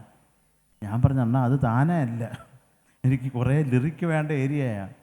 എന്തൊരു പരിപാടിയാണ് അത്. ഞാൻ സാധാരണ എല്ലാം ഈ ഡമ്മി ലിറിക്ക് എഴുതാറുണ്ട് എന്തെങ്കിലുമൊക്കെ. അപ്പോൾ അത് കേൾക്കുമ്പോൾ അതിനുള്ളത് എഴുതിയാൽ മതിയല്ലോ. ഇത് ഞാൻ ഈ താനാ പാടിപ്പോയത് അദ്ദേഹം ഒരു കുറേ കൂടി ഇൻസ്പയറിങ് ആയിക്കോട്ടെ എന്ന് വിചാരിച്ചിട്ടാണ്. ഒരു ഫ്രഷായിട്ടൊരു ഐറ്റം. ചിലപ്പോൾ അത് നമ്മൾ എഴുതുന്ന വാക്കുകൾ ചിലപ്പോൾ അവർക്ക് അത് വല്ലാണ്ട് പിടിച്ചിട്ട് അങ്ങനെ ഒരു അനുഭവം ഉണ്ടായിട്ടുണ്ട് പല ലെവലിലും. അപ്പോൾ എടാ ഞാൻ പല്ല് പോലും തേച്ചില്ലടാ, നീ എന്നെ ഒരു 15 മിനിറ്റ് കഴിഞ്ഞ് വിളിക്കും മോനെ. ഞാൻ പറഞ്ഞു എനിക്ക് ഇപ്പോൾ റെക്കോർഡ് ചെയ്യണം അണ്ണാച്ചി. അത് എടാ വിളിക്കടാ എന്ന്. 15 മിനിറ്റ് കഴിഞ്ഞ് ഞാൻ അലാം വെച്ചിട്ട് വിളിച്ചപ്പോൾ അവനെ പറഞ്ഞേ.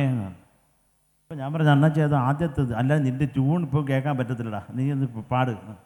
അപ്പം ഞാൻ തന്താന താനാന താനാന താനാനീന തരീരി ധീരി പാടി. ആ എടാ എഴുതിക്കോ. കൽപ്പാന്ത കാലാതീത സംഗീത പുണ്യം നേടുവാൻ തുഴയാം മനസ്സേ എഴുതി തന്നു പറഞ്ഞ ആ മനുഷ്യൻ. എനിക്കിത് പിന്നെ നിങ്ങൾ പറയുമ്പം ഞാൻ ചുമ്മാ പറയാമെന്ന് വിചാരിക്കും. ഞാൻ എഴുതുന്നുണ്ടെങ്കിലും എൻ്റെ കണ്ണിങ്ങനെ നിറഞ്ഞൊഴുക ഓരോ ട്യൂൺ പാടിയിട്ട്. അത് ഒന്ന് രണ്ടാമതും കൂടെ പാടിക്കുന്നില്ല, അത് മൊത്തം ഈ ധ്വനി തരള വരിശകളിൽ അതുലതല ഇതൊക്കെ അങ്ങ് എഴുതി തരിക. അത് തന്നെ നമ്മളെഴുതി ചുമ്മാ ഈ അണ്ണൻ എഴുതി അയച്ചാൽ തന്നെ മുഴുവൻ പാടുന്നു. ഉടനെ തന്നെ ആ ലിറിക്ക് എഴുതി തന്നതാണ് നിങ്ങൾ കേൾക്കുന്ന ഭാവയാമി. ഇപ്പം ഗിരീഷ് അണ്ണാച്ചി എന്ന് പറഞ്ഞാൽ എൻ്റെതായി ഇവിടെ ഉണ്ട്, അല്ല വേറെ ഒന്നും പറയാനില്ല. ഒരു മഹാനായിട്ടുള്ള മനുഷ്യൻ. ഈ വെള്ളത്തിൽ മുങ്ങുയത് കൊണ്ട് നമുക്ക് നഷ്ടമായിപ്പോയ ഒരാൾ.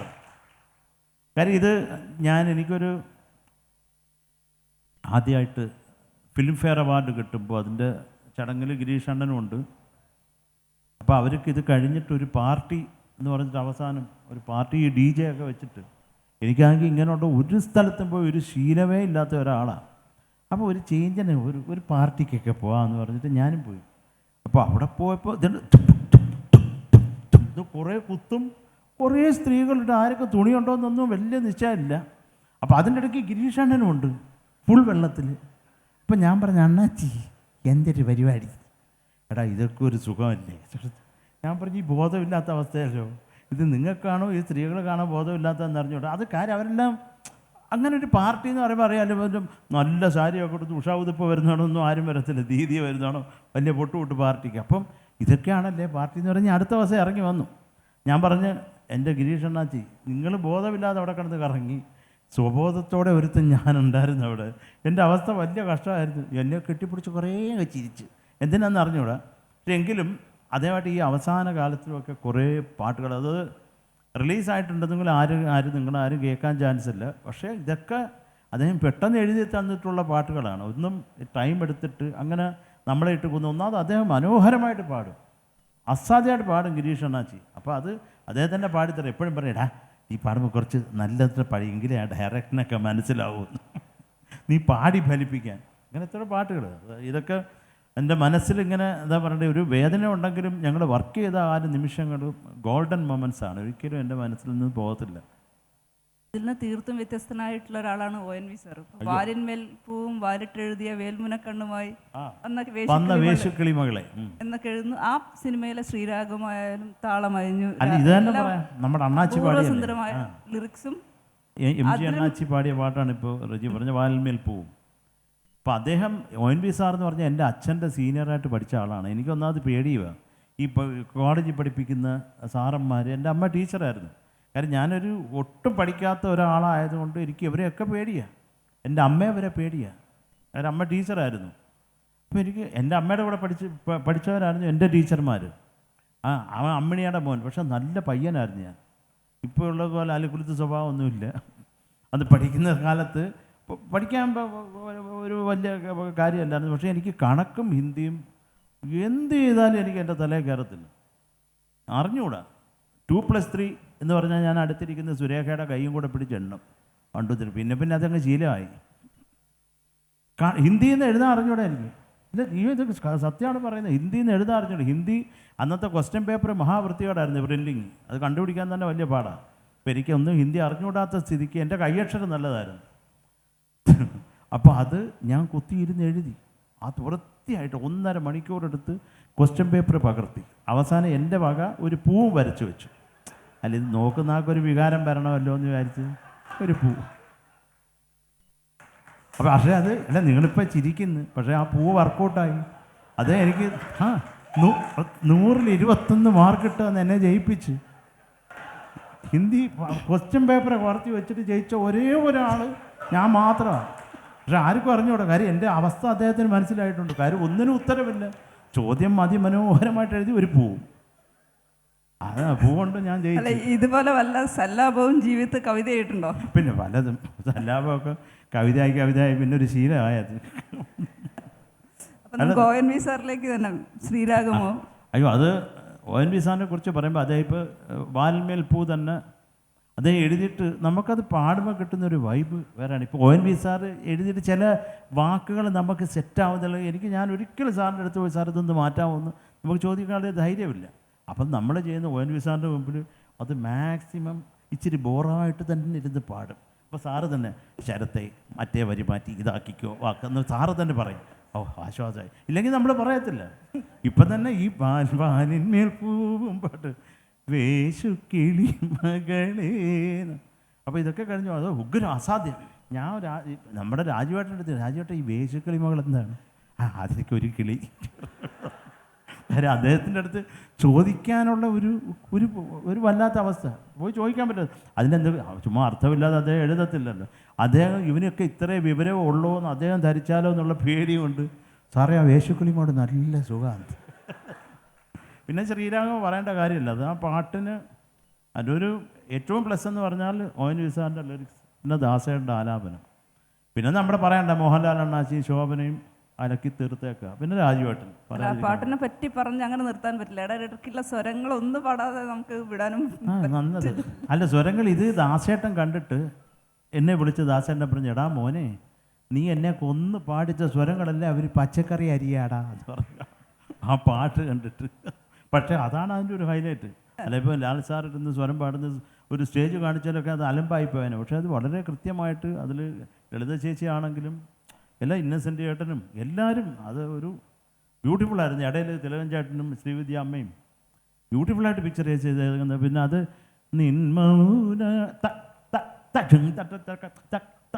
അതൊരു സിങ്കപ്പേറ്റഡ് ഋതമാണ്. അപ്പോൾ അതൊക്കെ അത് കൃത്യമായിട്ട് അത് എന്താ പറയണ്ടേ, ശോഭനയുടെ കാര്യം പറയേണ്ട കാര്യമല്ല. താളത്തിൻ്റെ കാര്യം അരച്ച് കലക്കി കുടിച്ച ഒരു നടിയാണ് ശോഭന. ഞാൻ വർക്ക് ചെയ്തിട്ടുണ്ട്. അതിലൊക്കെ കുറേ സന്തോഷം. കഴിഞ്ഞോ? അത് കഴിഞ്ഞില്ല, പാടണം. ആ സ്വരം പാടണം. ദാനി ദാപമപദനി ദാപമഗരി ഗമപദനി സരി മഗരി സനി ദമഗരി ഗമപത സരി ഗമപനി സരി ഗമപക സരി ഗമപ ധനി ദപദ ധനി ഗരി നീ നിദമഗരി സരി ഗമ രി ഗമപ ഗമപദ മപദനി ഗരി നിദ സനി നിദ ദപഗരി നിദ സനി നിദ ദപഗരി നിദ സനി നിദ ദപഗരി സനി ദപ സരി ഗമപദ ഗമപദനി ഗരി സനി രി സനി ദപ സനി ദപദ രി ഗമപദ സരി ഗമപനി സരി ഗമപക.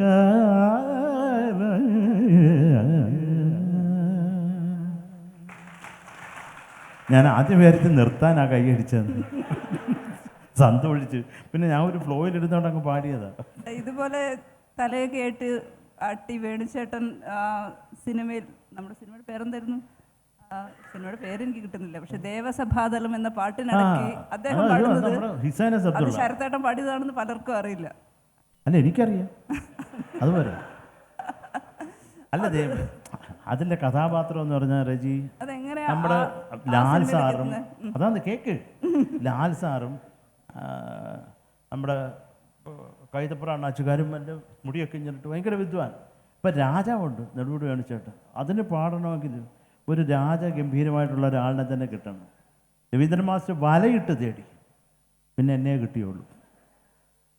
എന്നെ കണ്ടാലും തോന്നുന്ന ഒരു രാജാവാന്ന്, 5 അടി 3 ഇഞ്ചുള്ള ഒരു രാജാവ്.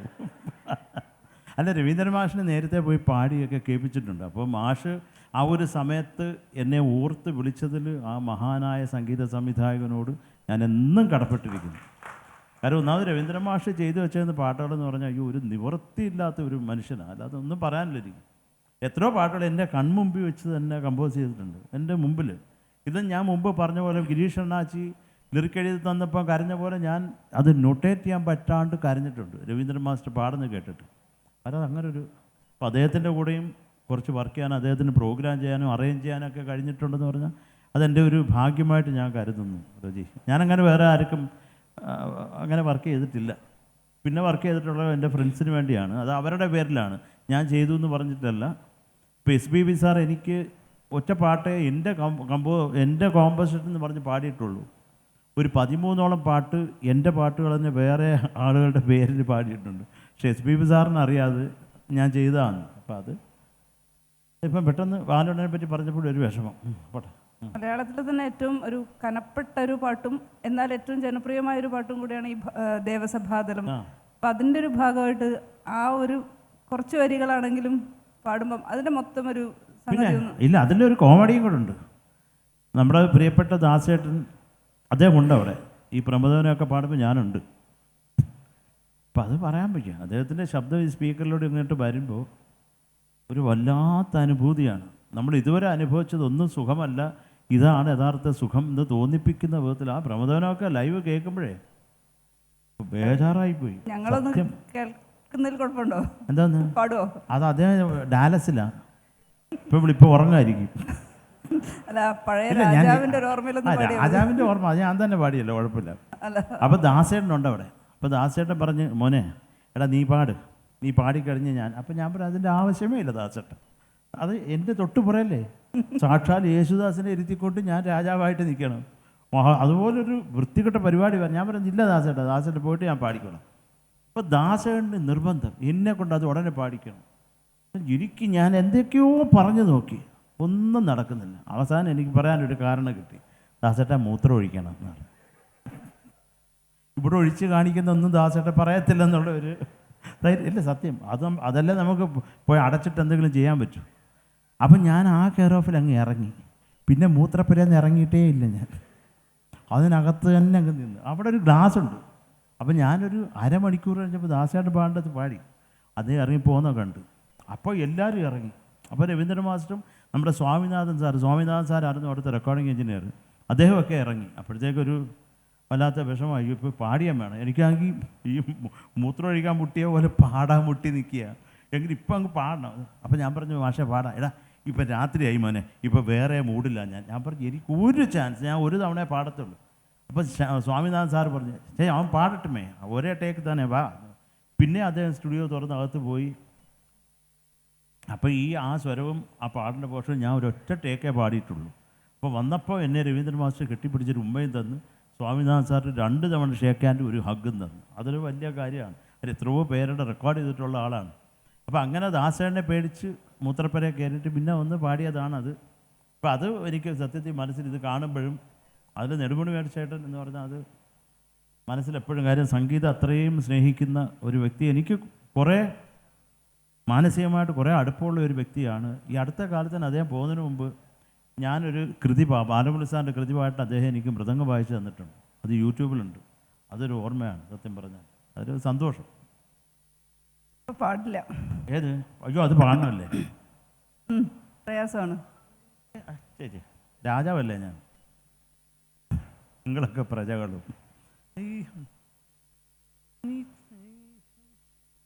ധനിസ പദനി മപദ ഗമ പരി ഗമ പദനി സരി ഗരി സനി ധമ ഗമ പദനിസ. മേഘരാഗങ്ങളെ തൊട്ടുണരുന്നതാമണ്ഡൂകമന്ത്രം ദൈവതോ അശ്വരവങ്ങൾ ആജ്ഞാചക്രത്തിൽ ഉണർത്തും സ്വരരൂപം ദൈവരാ. മതിയോ? ദൈവതം. അതിനുശേഷം നമ്മളിപ്പോഴും ഏറ്റവും കൂടുതൽ ഇപ്പോഴത്തെ ഒരു തലമുറ ഏറ്റവും കൂടുതൽ കേൾക്കുന്നത് തിരക്കഥയിലെ പാലപ്പുഴുതൽ ആയിരിക്കും. അതിൻ്റെ ആ പാട്ടിലേക്ക് എത്തിയൊരു സംഗതികളൊന്ന്. അത് എന്നെ സംബന്ധിച്ചിടത്തോളം പിന്നെയും എൻട്രി കിട്ടിയിട്ടുള്ള ഒരു വ്യക്തിയും കൂടാണ് ഞാൻ. കാര്യം ഒരു പടം ചെയ്ത് പാട്ടൊക്കെ ഇട്ടാണെങ്കിൽ പിന്നെ അടുത്ത പടങ്ങളും വരാറില്ല. അവരെന്താ പടങ്ങൾ എനിക്ക് വരാത്തതെന്ന് എനിക്ക് അറിഞ്ഞൂടെ. എനിക്ക് ഈ പ്രൊഡ്യൂസർമാർ ശരിയായിട്ട് പൈസയും തന്നിട്ടില്ല. അതുള്ള കാര്യം ഞാൻ വളരെ തുറന്ന് ആത്മാർത്ഥമായിട്ട് പറയും. ഇപ്പോഴും പലരും പൈസ തരാനുണ്ട്, എന്നിട്ട് പോലും എനിക്ക് പിന്നെ പടം തരും. എനിക്ക് തോന്നുന്നു ഇനി അതുകൊണ്ടാണ് തരാത്തത്. പഴയതും കൂടി ചേർത്ത് മേടിച്ചാലോ എന്നുള്ള പേടിയുണ്ട്. അല്ല, അതൊരു ദുരവസ്ഥയാണ്. ഇതുപോലെ ഞാൻ വിഷമിച്ചിട്ടുള്ള വേറൊരു കാര്യം, ജോൺസേട്ടൻ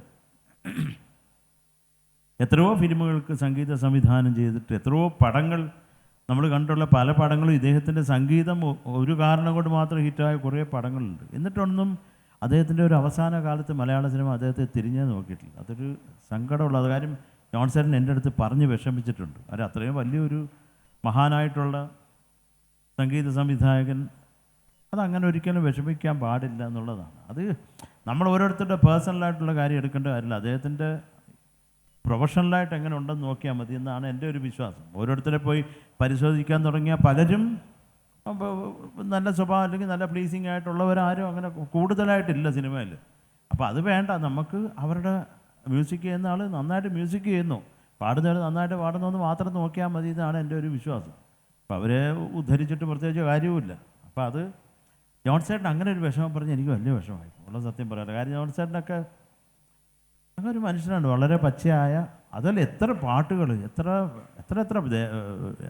പാട്ടുകൾ ഓരോന്ന് പറയുമ്പോഴും നമുക്ക് ആകെ വിഷമമാണ്.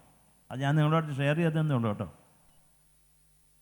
തുടക്കത്തിൽ കണ്ണൂർ രാജൻ സാറിൻ്റെ അടുത്തൊരു ചാൻസ് ചോദിച്ചു പോയി ആ കഥ പറഞ്ഞിട്ടുണ്ട്. ആ ചാൻസ് പിന്നീട് ജീവിതത്തിലേക്ക് വരികയും കൂടെ ഇപ്പോഴും ഉണ്ടാവുകയും ചെയ്ത ആ കാലത്തെ പറ്റി നമുക്കൊന്ന്.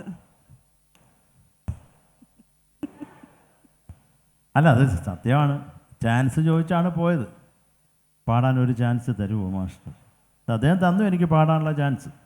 അദ്ദേഹത്തിൻ്റെ ചെറുമോളെ പാടി ഉറക്കാനുള്ള ചാൻസ്.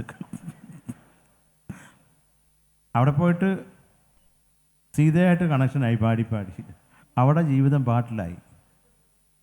നമ്മളിങ്ങ് ഒളിച്ചോടി പോയിരുന്നു കേട്ടോ. ഈ ട്രിവാൻഡ്രത്താണ് ഞങ്ങൾ വന്ന് 22 ദിവസം ഒളിവിൽ കഴിഞ്ഞത്. അതൊക്കെ ഇപ്പോഴും ഞാൻ ആലോചിക്കുന്നത്. രാജീവേട്ടൻ്റെ വീട്ടിലായിരുന്നു, TK രാജീവ്കുമാറിൻ്റെ വീട്ടിൽ. മറ്റേ മരപ്പട്ടിയൊക്കെ താമസിക്കുന്നുണ്ട് തച്ചിന് മേളിൽ, വീട്ടിന് മേളിൽ ഞങ്ങൾ ചപ്പാത്തിയും കഴിച്ച് നമ്മൾ 22 ദിവസം ഇവിടെ ഉണ്ടായിരുന്നു. അപ്പോൾ അതൊക്കെ ഞാൻ ആലോചിക്കുന്നത്. ധൈര്യം, അപ്പോൾ അതൊക്കെ ആലോചിക്കുമ്പോഴാണ് എനിക്കിത്ര ധൈര്യം ഉണ്ടായിരുന്നെന്ന് ഫീൽ ചെയ്യുന്നത്.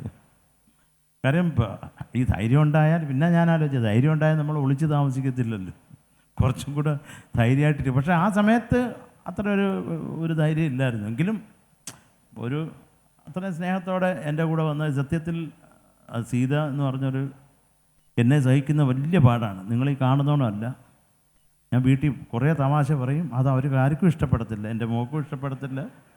അപ്പോൾ മോളൊക്കെ ഇപ്പോൾ പറഞ്ഞാൽ അച്ഛാ ക്രിഞ്ച്. അപ്പോൾ ക്രിഞ്ച് എന്താണെന്ന് എനിക്ക് അറിഞ്ഞുകൂടാ. അതിന് ഈ അടുത്ത അതിൻ്റെ അർത്ഥം മനസ്സിലായത്. പിന്നെ ഞാൻ നിർത്തിയ തമാശ പറച്ചിൽ. പക്ഷേ ഇതൊക്കെ ആണെങ്കിലും ശരത്തേട്ടന മഴ കുട എന്ന പരസ്യം ചെയ്തിട്ട് അതാർക്കും അറിഞ്ഞൂടാ രജി, ഒറ്റ മനുഷ്യർക്ക് അറിഞ്ഞൂടാ. നമ്മുടെ പോപ്പിക്കൂട, മഴ കുട മഴ വന്ന പോപ്പിക്കൂട കിട്ട ഞാൻ ചെയ്തതെന്ന് ആർക്കും അറിഞ്ഞൂടാ. വടികൊണ്ട് തല്ലല്ലേ സാറേ, പോപ്പിക്കുട കൊണ്ട് തല്ലിക്കുക വേണേ, ഇതൊക്കെയാണ് നമ്മുടെ സ്വഭാവം യഥാർത്ഥം. പക്ഷേ എന്നെ ഇപ്പം കാണുമ്പോഴും എന്നെ ഒരു നാരദനെ കാണുന്നോണമാണ് എല്ലാ ഡയറക്ടേഴ്സും പ്രൊഡ്യൂസേഴ്സും കാണുന്നത്. നമ്മൾ ഫുൾ ടൈം തമ്പുരുവും കൊണ്ട് നാരായണ. അപ്പോൾ അങ്ങനെയുള്ള പടങ്ങളുമില്ല. അതുകൊണ്ടായിരിക്കണം ഇവരെന്നെ വിളിച്ച് തരാത്തത്. എനിക്കാണെങ്കിൽ അലമ്പ് പാട്ടുണ്ടാക്കാനൊക്കെ വലിയ ഇഷ്ടമാണ്. പക്ഷെ അതിനുള്ളൊരു അവസരം കിട്ടുന്നില്ല. നമ്മളിപ്പോൾ ക്ഷണക്കത്ത് സല്ലാപം മംഗളങ്ങളരുളും താം തക്കത്തക്കിട്ട ധീം തക്കത്തക്കിട്ടത്തോ ഇങ്ങനെയുള്ള പാട്ടുകളും മാരോടലിഞ്ഞും. കാര്യം ഇതൊക്കെ നമുക്ക് ചാൻസ് ശരീരമാകുമ്പോൾ തേടുന്നു എല്ലാം കുറച്ച്. അപ്പം ശരത്തിന് ഇതാണ് ഇഷ്ടം. അങ്ങനല്ല, എനിക്ക് ചുമ്മാ അത് കിടന്ന് നിലവിളി പാട്ടുണ്ടാക്കാൻ വലിയ ഇഷ്ടം. അതിനൊരു ചാൻസ് കിട്ടിയാലേ പറ്റത്തുള്ളൂ. ഞാൻ എൻ്റെ തമ്പുരു ഒളിച്ച് വെച്ച് മൂടി പൊതിഞ്ഞിട്ടിട്ട് കുറേ കാലമായി, പക്ഷെ ആരും വിളിക്കുന്നില്ല. ഇളയരാജ സാർ വിളിച്ചൊരു പാട്ട് പാടിച്ചൊരു സംഗതി. അതൊരു വലിയ ഒരു അനുഭവം സത്യം പറഞ്ഞാൽ. 1 മിനിറ്റ് റജി, വാച്ച് ഓടുന്നു നോക്കട്ടെ. ടൈമായി കേട്ടോ. പറയൂ. ഇപ്പോൾ രാജാ സാർ എന്ന് പറഞ്ഞാൽ ഞാൻ പറഞ്ഞല്ലോ, അദ്ദേഹം അത്രയ്ക്ക് ഇൻസ്പയർ ചെയ്ത ഒരു കമ്പോസറാണ്. ഒരു എന്താ പറയണ്ട, ഒരു കംപ്ലീറ്റ് കമ്പോസർ എന്ന് പറഞ്ഞാൽ നമ്മുടെ ഇന്ത്യ പ്രൊഡ്യൂസ് ചെയ്തിട്ടുള്ള ഫൈനസ്റ്റ് കമ്പോസറിൽ മുൻപന്തിയിൽ നിൽക്കുന്ന ഒരാളാണ് ശ്രീ ഇളയരാജ. അപ്പം അദ്ദേഹത്തിൻ്റെ ഒരു പാട്ട് പാടുക എന്നുള്ളത് ഒരു വലിയ ആഗ്രഹമായിട്ട് എൻ്റെ മനസ്സിൽ വരികയും ഞാൻ അതിനുവേണ്ടി എത്രയോ തവണ അദ്ദേഹത്തിൻ്റെ സ്റ്റുഡിയോയിൽ പോയി ആകപ്പാടെ ഞാൻ അദ്ദേഹത്തിൻ്റെ അടുത്ത് ചാൻസ് തേടി അതിൽ രക്ഷപ്പെട്ടിട്ടുള്ള ഒരു ഗ്രൂപ്പാണ് ബാറ്റ ഷൂ കമ്പനി. എൻ്റെ ചെരുപ്പ് കുറേ തേഞ്ഞ്, അതല്ലാതെ സാറ് ചാൻസ് തന്നില്ല. അപ്പോൾ ഈ അടുത്ത ഒരു 3-4 വർഷം മുമ്പ് എന്നെ വിളിക്കുകയും എന്നെ പറ്റിക്കാൻ എൻ്റെ ഫ്രണ്ട്സ് പലരും ചെറിയ രാജാ സാറിൻ്റെ ചൊല്ലി എന്നെ പാടാ. അപ്പം നമ്മളവിടെ പോകുമ്പോൾ എൻ്റെ തൊട്ട് മുമ്പിൽ ശരവണഭവനാണ്. അവിടെ കയറ്റി കാപ്പി കുടിച്ചിട്ട് പോലും കുറേ കാശ് നഷ്ടവും വിഷമവും ഒക്കെ ആയിട്ട് എനിക്ക് ഇന്ന് പ്രസാദ് സ്റ്റുഡിയോ എന്നാണ് കോളെന്ന് പറഞ്ഞപ്പോൾ ഞാൻ വിചാരിച്ച് കള്ളന്മാരെന്നെ പറ്റിക്കാനാണ്. ഞാൻ വിളിച്ചു എന്ന് വിളിച്ചപ്പോൾ അവിടെ നിന്ന് പ്രസാദ് സ്റ്റുഡിയോ എന്ന് പറഞ്ഞു. അപ്പോൾ ഞാൻ ഇപ്പോൾ രാജാ സാർ വിളിക്കുന്നു. വന്ന് ഒരു തവണ കുളിച്ചതാ. പിന്നെ ഒരു തവണ കൂടെ കുളിച്ച് ഒരു ക്യാപ്സ്യൂൾ പ്രാക്ടീസൊക്കെ നടത്തി ഞാൻ അദ്ദേഹത്തെ കാണാൻ പോയി. അപ്പോൾ അദ്ദേഹം ശരത് നമുക്ക് ആകെ ഇത് ഞാൻ എന്നെ നുള്ളി ഇതൊക്കെ സത്യമാണെന്ന് അറിയാൻ അവസാനം രാജാ സാറിൻ്റെ മുറി മുഴുവൻ രക്തം കൈനുള്ളി മുറിച്ചത്. അല്ല അത്രയ്ക്കൊരു നമുക്കറിഞ്ഞൂടെ ഈ നടക്കുന്നതൊക്കെ സത്യമാണോ, ഇത് ഇളയരാജാ സാറ് തന്നെ ആണോ എന്ന്. അപ്പോൾ അദ്ദേഹം ഒരു പാട്ട് തന്ന് എൻ്റെ അടുത്ത് പാടാൻ പറഞ്ഞു. അത് നമ്മുടെ ഡയറക്ടർ ബാല സംവിധാനം ചെയ്ത താരതപ്പട്ടൈ എന്നുള്ള സിനിമയിലായിരുന്നു. അപ്പോൾ അതിൽ ഒരു ശുഭമന്താരാളി രാഗത്തിലൊരു പാട്ട്. ആ ശുഭമന്താരാളി എന്ന് പറഞ്ഞാൽ തന്നെ നമുക്കത് കുറേ ശോകമാണ് അതിൻ്റെ ഒരു സ്ഥായിയായ ഭാവം. അതിൽ പക്ഷേ വേറെ പാട്ടുകൾ ചെയ്യാം കേട്ടോ, അത് ഒരു എക്സ്പെരിമെൻ്റലായിട്ട് ചെയ്യാം. പക്ഷേ കൂടുതലും ഇപ്പം പറയൂ നിൻഹംസഗാനം പാടി, ഈ പാട്ടൊക്കെ ശുഭോദരാളിയാണ്. അതുകൊണ്ട് നമ്മുടെ ഒരേ കടലിൽ നമ്മുടെ ഔസ്യപ്പച്ചൻ അണ്ണാച്ചി ചെയ്തിട്ടില്ല പ്രണയസന്ധ്യ, ഇതൊക്കെ ആ രാഗമാണ്, അതിനൊരു ശോക രസമാണ്. പക്ഷേ ഈ പാട്ട് അദ്ദേഹം പറഞ്ഞ് എനിക്കിതിൽ ശോകമല്ല വേണ്ടത്, അഹങ്കാരം വേണം. അപ്പോൾ ഞാൻ ആ കൂടി എൻ്റെ അമ്മയെ എങ്ങനെ പാടുമോ. അപ്പോൾ അദ്ദേഹം അത് പറഞ്ഞു തന്നു, എങ്ങനെ പാടണം എന്നൊക്കെ പറഞ്ഞു തന്നു. അപ്പം ഞാനത് പാടിക്കഴിഞ്ഞ് അടുത്ത ദിവസം ഈ പാടി തീർന്നിട്ട് നമ്മൾ ഈ രാജാ സാറിൻ്റെ പാട്ട് പറഞ്ഞ് ഇപ്പം പാടുന്ന അദ്ദേഹത്തിൻ്റെ ഇപ്പം അദ്ദേഹത്തിൻ്റെ പുതിയ സ്റ്റുഡിയോയിൽ വേറെ കൺസോളിൽ ഇതുണ്ട്, വേറെ ബൂത്തുണ്ട് പാടാൻ. മുമ്പ് അതല്ല, അദ്ദേഹത്തിൻ്റെ തൊട്ടു മുമ്പിൽ നിന്ന് പാടണം. അപ്പോൾ എന്തെങ്കിലും തെറിയുണ്ടെങ്കിൽ നേരിട്ടങ്ങ് കേൾക്കാം, നമുക്ക് ചെവി കേൾക്കണ്ട. അപ്പോൾ അത് ഈ പാട്ട് കഴിഞ്ഞിട്ട് 2 തവണ അതിട്ട് കേട്ടു. അപ്പോഴേ ഞാനങ്ങ് ഇമോഷണലായി. നമുക്കൊന്നാമത് അങ്ങനെ ഒരാളാണ് ഞാൻ. എന്നിട്ട് രാജാ സാറ് നടന്ന് എൻ്റെ അടുത്തേക്ക് വന്നിട്ട് എൻ്റെ 2 കവളിലും ഇങ്ങനെ പിടിച്ചിട്ട് നീ ഇത്രയും നാൾ എവിടെ ആയിരുന്നു എന്ന് ചോദിച്ചു. അത്രേ എനിക്ക് ഓർമ്മയുള്ളൂ രജി. ഒറ്റ കരച്ചിൽ. ആ കരച്ചിലിൽ രാജാ സാറിൻ്റെ കർച്ചീഫ് എടുത്ത് എൻ്റെ കണ്ണിന് തുടയ്ക്കുന്നു. എനിക്ക് ശരത്തോടെ പടം എടുക്കണമെന്നൊക്കെ പറഞ്ഞെടുത്ത ഫോട്ടോ ആണുള്ളത്. അപ്പം ഇങ്ങനെ ഒരാൾ എനിക്ക് ആരടുത്ത് ഷെയർ ചെയ്യാനും വയ്യ. സ്റ്റുഡിയോയിൽ പോയി അവിടുത്തെ റെക്കോർഡിങ് എഞ്ചിനീയറിൻ്റെ അടുത്ത് എനിക്കിത് പറയാൻ പറ്റുന്നില്ല. കാര്യം നടന്നത് സത്യമാണോ എന്ന് എനിക്ക് ആദ്യം മനസ്സിലായി. വീട്ടിൽ പോയിട്ട് ഒന്നും ഞാൻ മിണ്ടാതിരിക്കുക. അപ്പോൾ ഭാര്യ വെച്ചു നല്ലവനായെന്ന് തോന്നുന്നു, ഒന്നും മിണ്ടുന്നില്ല. ആ പ്രതീക്ഷ വെറുതെയാണ്. സാറ് റിസപ്ഷനിൽ ഒരാളെ കണ്ടു കഴിഞ്ഞാൽ ചോദിക്കും നീ ഇന്നലെ ഇവിടെ ഇരിപ്പുണ്ടായിരുന്നല്ലോടാ, എന്താ വീട്ടിൽ പോകാത്തതെന്ന്. ഒരു കുട്ടിയെ കണ്ടാൽ ചോദിക്കും നീ വല്ലതും കഴിച്ചോടി, പോയി കഴിക്കുന്നത് അല്ലേ. അത് നമ്മൾ ആഹാരം കഴിക്കണമല്ലോ, അതിനല്ലേ നമ്മൾ ഇരുന്ന് ഈ കള്ളമൊക്കെ പറയുന്നത്. അപ്പം സാറൊരു കൊല്ലംകാരനായിരുന്നു എന്നും പേര് സുജിത്ത് എന്ന് ആയിരുന്നു എന്നും പിന്നീട് ശരത്തായിരുന്നു. അത് തെറ്റല്ല. ഈ കാലത്തിനിടയ്ക്ക് അങ്ങനെ സുജിത്ത് എന്ന് വിളിക്കുന്ന അത്രയും സ്നേഹത്തോടെ എന്നെ സുജിത്ത് എന്ന് വിളിക്കുന്ന ഒരുത്തന്നെ ഉള്ളൂ. അതെൻ്റെ ഫ്രണ്ട് കൂടെ പഠിച്ച മഹസും ഷാ, അവൻ ബഹറിലാണ്. അവനെ ഉള്ളു എടാ സുജിത്തെ എന്നിപ്പോഴും വിളിക്കുന്നത്. അവന് ശരത്തിന് ഇഷ്ടമല്ല. അല്ല, ഞാൻ രാജാ സാറിൻ്റെ മുഴുവൻ പറഞ്ഞില്ല. ആ രാജാ സാർ അടുത്ത ദിവസം വിളിച്ചിട്ട് ശരത്ത് പാടിയ പാട്ടായിരുന്നു ഇന്നലെയൊക്കെ എൻ്റെ തലയിൽ. ഒരു മിനിറ്റ്, സംഗീതത്തിന് കാശ് കൊണ്ട് നമുക്ക് സംഗീതത്തിനെ വാങ്ങിക്കാൻ പറ്റത്തില്ല, വിശ്വസിക്കുന്നു എന്ന് ചോദിച്ചു. ഞാൻ പറഞ്ഞു ആമാ സാർ. ഇപ്പോൾ രാജാ സാർ മനസ്സ് നിറഞ്ഞ് എന്തെങ്കിലും തന്നാൽ നീ വാങ്ങിക്കുമോ? ഞാൻ പറഞ്ഞു തീർച്ചയായിട്ടും, കാശ് തരല്ലേ സാർ, എനിക്ക് വേണ്ട, ആ കാശ് കൂടുതലുണ്ടായിട്ടില്ല, 5 പൈസ ഇല്ല. പക്ഷെ എന്നാലും സാർ ഈ പാട്ട് പാടിയതിന് എനിക്ക് കാശ് തരുന്നത്, അങ്ങനെ ഒരു കോമ്പൻസേഷൻ അതെൻ്റെ ഭാഗ്യമായിട്ട് കരുതി. അതെല്ലാം ഒന്നുമില്ല ശരത്ത്, കൈ കൊടു എന്ന് പറഞ്ഞിട്ട് കൈ പിടിച്ചിട്ട് അതേ എനിക്കൊരു നവരത്ന മോതിരം ഇട്ട് തന്നു. അതെനിക്ക് അതിൽ കൂടുതലൊന്നും കിട്ടാനില്ലെന്ന് തോന്നി. സമയമായി കേട്ടോ നവരത്ന മോതിരത്തോടെ. അവാർഡുകളെക്കാൾ വലിയ സംഗീതം പിന്നെ അത്രേ ഉള്ളൂ. അവാർഡല്ല, നിങ്ങൾ ഇപ്പം ആ സ്വരം പാടിയപ്പം പാതിക്ക് നിർത്താൻ പറഞ്ഞ് കൈ തട്ടിയില്ലേ, അത് തന്നെ എനിക്ക് കിട്ടിയ അവാർഡാണ്. ഇത് ശരത് സാറോ ഞാനോ ആയിട്ട് അവസാനിപ്പിക്കുന്നുണ്ടാവില്ല. അതുകൊണ്ട് നമുക്ക് ഓഡിയൻസിൻ്റെ ചോദ്യങ്ങളിലേക്ക് പോവാം.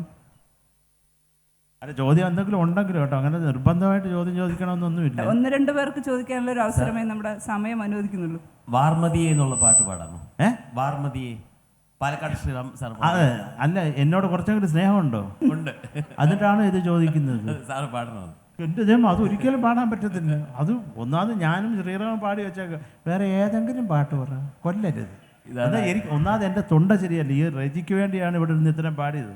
റജി നമ്മുടെ ഒരു ഡാർലിംഗ് ആയി പോയതുകൊണ്ട്, ഇല്ലെന്നുണ്ടെങ്കിൽ ഞാൻ പാടത്തില്ലായിരുന്നു. ആ പാട്ടിന്റെ കമ്പോസിങ്ങിനെ പറ്റി, ആ പാട്ടിന്റെ കമ്പോസിങ്ങിനെ പറ്റി, ആ പാട്ടിനെ കമ്പോസ് ഇങ്ങനെ എടുത്താൽ വന്ന് അതൊരു ക്രൈ ആയിരിക്കണം എന്ന് പറഞ്ഞ് ചെയ്തതാണ്. ഒരു എന്താ പറയണ്ട, ആ പാട്ട് കേൾക്കുമ്പോൾ അങ്ങനെ ആ തോന്നേണ്ടതെന്ന് വിചാരിച്ചിട്ട് അതുകൊണ്ടാണ് അങ്ങനെ ആ പാട്ടിന് അത്രയോ ഒരു ശ്രുതിയും ഒരു നിവൃത്തിയില്ലാത്ത ഒരു ശ്രുതിയാണത് കേട്ടോ. അത് പാടാൻ അത് ഇച്ചിരി ഒന്ന് പ്രാക്ടീസ് ചെയ്യണം, അല്ലെ ഇച്ചിരി ബുദ്ധിമുട്ടാണ്. ഇത് തന്നെ ഇവിടെ നിർത്തോണ്ട് വന്ന് ആരാ ഇദ്ദേഹത്തിനെ കയറ്റി വിട്ടതകത്ത്? താങ്ക് യു കേട്ടോ. ആരാ ഈ പാട്ടൊക്കെ നിങ്ങളെങ്കിലും കേട്ടിട്ടുണ്ടല്ലോ, അത് കുറേ സന്തോഷം. കാര്യം ഞാനും വൈഫ് കേൾക്കത്തില്ല, ഞാനും എൻ്റെ അനിയനൊക്കെ കേട്ടുള്ളൂ. കാര്യം അതങ്ങനെ പാട്ട് ചോദിച്ചാൽ കുറേ സന്തോഷം. മൈക്ക് ഓൺ, പക്ഷേ ആ മൈക്ക് ഓണാക്കി തന്നെ വെക്കി.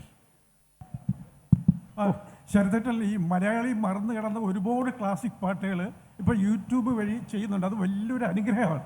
കാരണം നമ്മൾ മറന്നു കിടന്ന പക്ഷേ എന്നും കേൾക്കാൻ ആഗ്രഹിക്കുന്ന പാട്ടുകൾ, മലയാളത്തിലെ ക്ലാസിക്കുകൾ, അതെ അതെ, അതിൽ ഒരുപാട് നന്ദിയുണ്ട്. Thank you so much, thank U. ആദ്യം നമ്മൾ കൊറോണ സമയത്ത് ചെയ്തു തുടങ്ങിയതാണ്. അത് പ്രത്യേകിച്ച് വേറൊന്നും ചെയ്യാനും പറ്റത്തില്ല. അപ്പം അതുകൊണ്ട് പറ്റിയാണ്. എന്തൊക്കെയാണ്, താങ്ക് യു. നിങ്ങളൊക്കെ അത് കേൾക്കുന്നുണ്ടല്ലോ, അതിൽ കുറേ സന്തോഷം. നമുക്ക് അവസാനിപ്പിക്കാനുള്ള സമയമായി. പാട്ടും ഈ വാക്കും കേട്ട് ഹൃദയം നിറഞ്ഞിട്ടുണ്ട്. ഒരാളും കൂടെ ഉണ്ട്, ആ കൊച്ചു ചുമ്മാ നടക്കാതെ പാര പെട്ടെന്ന് കൊണ്ട് കൊടുക്കുക, എഴയ്യ. സാർ, യെസ്, സാധാരണക്കാരുടെ എത്തപ്പെടാനാവാത്തൊരു സംഗീതജ്ഞനാണ് ശരത് സാർ എന്നാണ് പറയുന്നത്. അങ്ങനെ പറയേ വേണ്ട. ഞാൻ സാധാരണക്കാരിൽ സാധാരണക്കാരനാണ്. ഞാനത് വിശ്വസിക്കുന്നില്ല.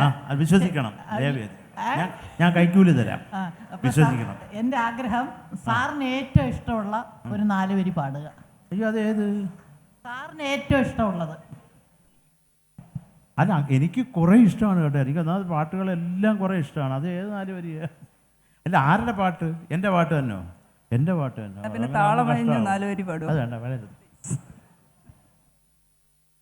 അതോടുകൂടി നമുക്ക് അവർക്ക് മംഗളങ്ങൾ അടരും ആണെന്ന് വേണ്ടെന്ന് സാറിന് ഇഷ്ടമുള്ളത് പാടും. ഇവിടെ എന്താ പേര്? ഗൗരിക്ക് വേണ്ടി മംഗളങ്ങളായിരുന്നു പാടിത്തരുന്നതാണ്. മംഗളങ്ങളുളും മഴ നീർക്കടങ്ങളെ ശാന്തമായി തലോടും കുളിർ കാറ്റിനീടമേ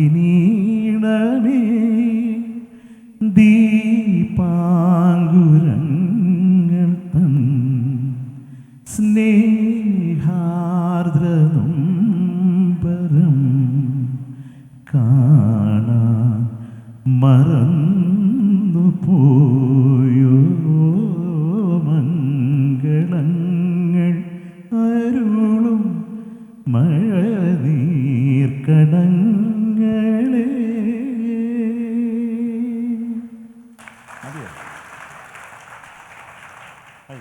thank you so much, thank U.